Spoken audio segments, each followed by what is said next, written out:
Labis ang tuwa at pasasalamat ng mga mag-aaral ng Taal Elementary School sa sinagawang Community Outreach Program ng Bulacan First Provincial Mobile Force Company, kaugnay sa project klase dito sa Barangay Taal, Bukawe, Bulacan.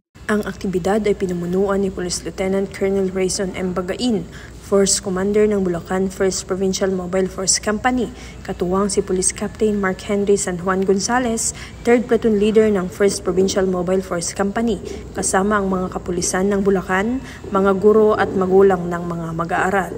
Naghandog ng school supplies, food packs at libreng mga vitamins ang Bulacan First Provincial Mobile Force Company sa mga mag-aaral ng nasabing eskwelahan. Nagkaroon rin ng mga palaro at sorpresang regalo sa mga mag-aaral.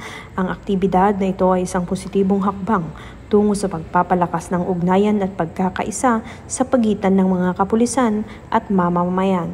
Kami po ay buong pusong nagpapasalamat sa inyo sa lahat po ng inyong ibinahagi sa paaralang elementarya ng Taal. Ang inyong pong ibinigay ay malaking bagay po para po sa aming mga mag-aaral at kanilang mga magulang. Muli po, mula po sa aming lahat, maraming salamat po. Patuloy po kayong pagpalain ng Panginoon.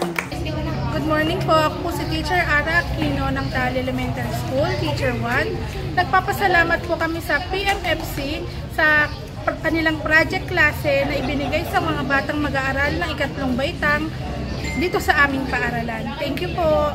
Layunin ng project klase na bigyang kaalaman ang mga mag-aaral sa pagbuo ng pundasyon ng kanilang kaisipan na pagyamanin ang magandang pag-uugali bilang kabataang Pilipino, pagiging makabayan, mapataas ang antas ng kanilang kamalayan, turuan sila sa kanilang kontribusyon sa pagbuo ng bansa at pagtataguyod ng kapayapaan katuwang ang pambansang pulisya ng Pilipinas. Mula dito sa Taal Elementary School, ako ang inyong PNN Correspondent Patrolwoman Tawagon, alagad ng batas, tagataguyod ng balitang pulis.